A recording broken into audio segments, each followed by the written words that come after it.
buntu yàqukaayu jikko la voilà ci gàttal suñu premier adversaire c'est Canal Horizon voilà c'était le 19 août de l'an 2000 bon xam nga a priori boo ne Canal Horizon di nga ne foofu c'est une chaîne cryptée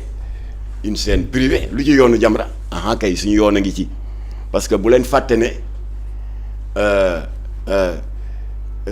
Canal am na benn technique promotionnelle bu mu tuddee les heures de diffusion en clair c'est-à-dire doon télé boo fayul doo gis dara waaye ñoom entre 18h et 20h dañ koy maye loolu xam ngeen ko xaw ma ndax mu ngi dox ba léegi waaye ca jamono ba ñuy xeex ak ñoom au mois d'août de l'an 2000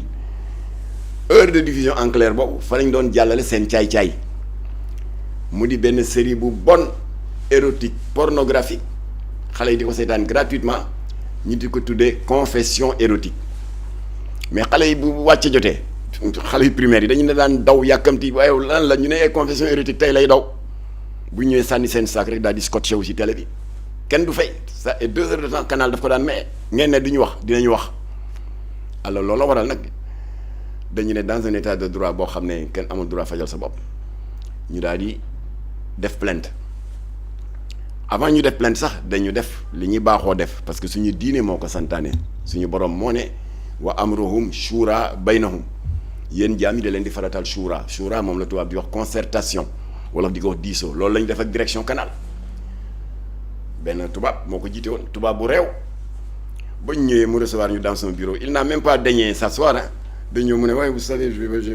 j'ai pas beaucoup de temps j'ai un rendez-vous à l'aéroport sewal ñun tamit on a été froid direct ak moom ne ko daal sa production bi am nga droit diffuser ko fu la neex mais amuloo droit ci heure de diffusion en clair yi nga di fa jàllale loo xam ne c'est contre nos bonnes mœurs parce que nous avons l'article 319 et 324 qui condamne n'est-ce pas mu tuddati la pornographie verbale ak lépp lu aju sur les bonnes mœurs kon nag dañ lay ñaan nga déplacer ko yóbbu ko dans le créneau crypté comme ça xale yi duñ ko gis lu dul ñi abonné wu mu lànk ñun ñu jël li ñu yoon may dama la fàtte yónnee image boobu waaye du wees daa la ko mën a yónnee après ñun ñu jël li ñu yoon may ñu organiser une grande marche dans Dakar foo sànni mbattu mu takk ndekete am na père de famille mère de famille yu bari yu amoon seen mère denc ko xamuñu nu ñu koy jooyee keroog ñëpp a génn au terme de la marche nous avons été reçus par le ministre de tutelle mu ngi may dégg c'est Mamadou Diop Decroix qui était à l'époque le jour de notre marche le 19 août 2000 ministre de la communication ñu jël mémorandum bi jox ko wax ko ñaawteef yi Canal Horizon di def yëpp di yàq xale yi di leen jàngal ngóor jigéen ay série yoo xam ne góor ak góor di fóonante ak tamit seen jàlloore bii ma lay wax ni mu di confession érotique balaa marche bi jeex ñu daal di jëm immeuble Fat foofu Sud FM nekkoon boobu kii moo fa ne le ACA c'est l'ancienne appellation du CNRA ACA mooy le Haut Conseil de l'audiovisuel jamono booba l'éminent magistrat professeur Babacar Kébé moo fa ne mémorandum ba ñu jox Mamadou Diop Decroix ñu jox ko ci benn ñu ne kon déglu leen ñu dans 48 heures effectivement avant 48 heures yi mat ñaari kilifa yooyu déggoo jox Jamra dëgg condamné Canal nee ko rocci ko wala nga changer de créneau de diffusion Canal bañ ACA nee ko épisode bu jàll 3 millions d'amende Canal dëgër bopp jàllale benn épisode ACA dóor ko amende 3 millions ba pare nangu série bi kooku moo doon suñu premier jàmmarloo absolument y en a eu d'autres yoo xam ne dinañ ko détailler dans notre ouvrage jàppante nañ ak Sen TV bu Bougane Gueye Dany mooy seen production boobu ñu tuddee Kawtef voilà Kawtef nag du film du série du téléfilm télé-réalité la waaw ñu ngi ko copier ci télé-réalité française bi ñuy wax Ça va se savoir tey daw ci RTL 9 waaye nag Kawtef bu Sénégal moom li ci doy waar ay daggi saaga ndey en direct et puis amul possibilité def montage ak nangam direct la sa naataango Pape Faye sax il était gêné ndax xam naa éducation tegginam ak sa diplomatie sa courtoisie waaye dafa am ay parties ci scénario bi yoo xam ne on le mettait lui bien que moo doon micro central bi devant le fait accompli voilà foofu tamit ñu jël li ñu yoon may sur une vingtaine d'épisodes 3 rek jot a jàll yoon jox ñu dëgg ñu arrêté Kawtef ñu daal di jàmmarloo après l'année suivante ak Walfadjri ñoom dañu amoon benn production boo xam ne tur bi rek àtte na boppam le business du sexe foofu tamit ñu suuraa jurul njariñ ñu jël li ñu yoon may temps yooyu boobu ACA état bi dindi na ko remplacé ko par CNRA le conseil national de régulation de l'audiovisuel benn as ndaw bu ñuy wax Nancy Ngom wala Nancy Ndiaye moo ko jiite woon alors mu jox Jamra dëgg ak suñu allié le comité de défense de valeur morale ñoom la ñu àndaloon ci xeex boobu te Adama Mbuub jiite ko ak Serigne Bassirou Mbacké Cheikh Astou Fall jarbaatu sëñ Muntaxa Seyna jox ñu dëgg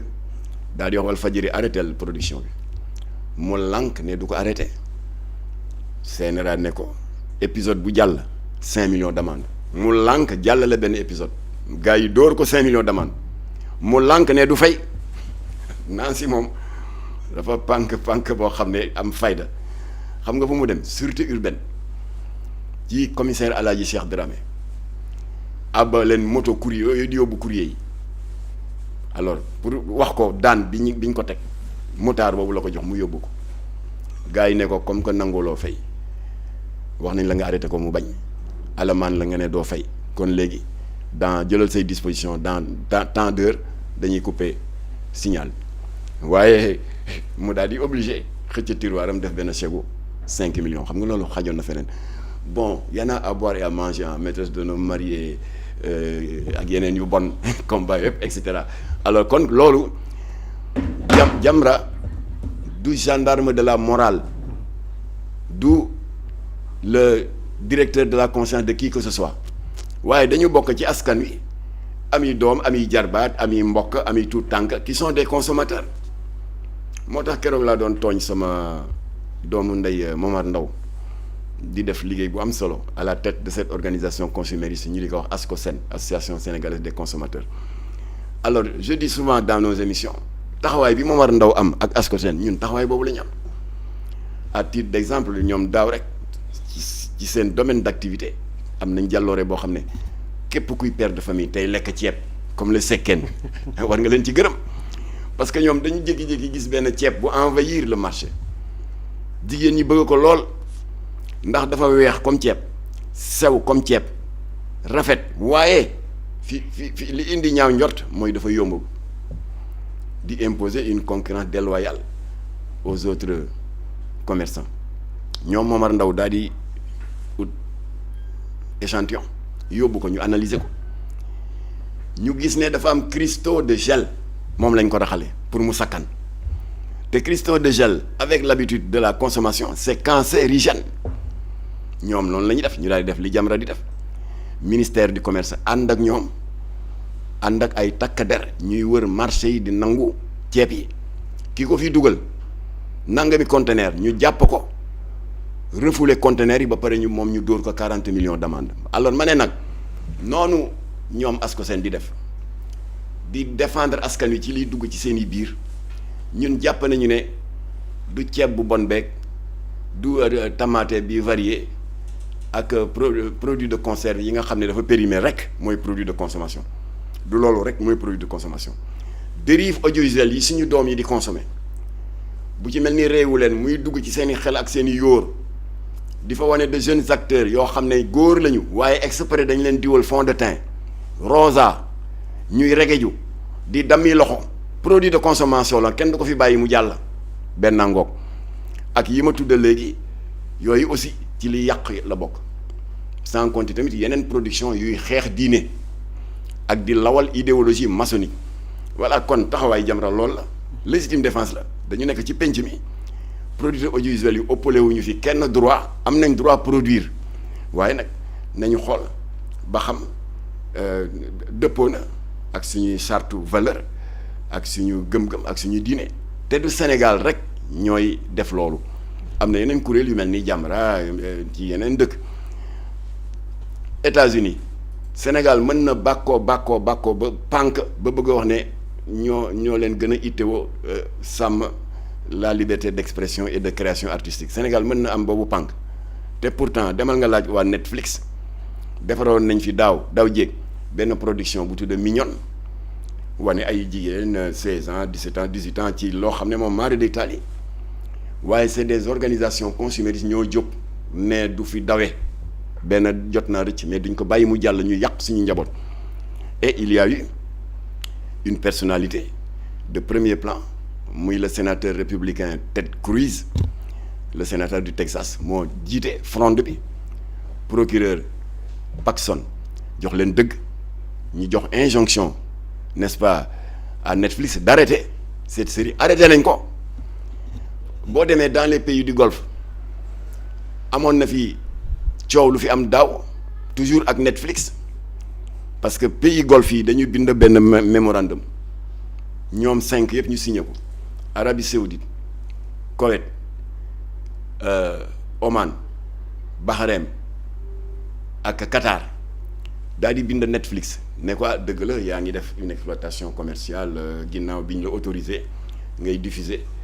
n'est-ce pas ci suñu zone waaye ñu ngi lay yëgal ne seetlu nañu des productions qui font la promotion de l'homosexualité bi ci mujjee mooy benn série buy def promotion lesbianisme ñaari jigéen di seq ngeen di ko filmer daal di ko citeel yépp ne ko ñaar moo mën ne nga dindi yooyu sànni mu set nga tegal leen des productions de divertissement de et cetera nga continuer ak ñun boo ko deful ñun 5 yi ñu ngi tuddee suñu bopp le conseil de coopération des pays du Golfe comme que yi ngay jàllale dafay salfaañe suñu ay valeurs di piétiner nos valeurs religieuses soo ko deful am nañu les moyens techniques technologiques financiers ba dootoo mën a couvrir suñu zone. alors fan la Netflix mujjee te tàmm di xoggali ko jaay multimilliardaire fii may wax ak yéen Netflix mu nga sukk di dialoguer arabe yi ne ko daal y a pas d'arrangement da nga koy dindi mbaa nga bañ ko dindi dootoo émettre kon régulation devoir la pour tout tànk bi nga xam ne amul xalaat ak maturité bu doy ñu protéger leen pour que saay-saay yi bañ intoxiquer leen dugal ay contre-valeurs ci seen xel ak ci seen xol transformer leen ba au lieu ñu nekk nit ñu mujj nekk ay mala. alors moo tax nag souvent quand on dépose une plainte contre telle production audiovisuelle léeg-léeg nga dégg booy ci réseaux sociaux yi naan waa Pa Jamra bi nu mu def ba gis ko lu ko teree zappé ma di leen yëgal ne Jamra du seetaan série Jamra du seetaan série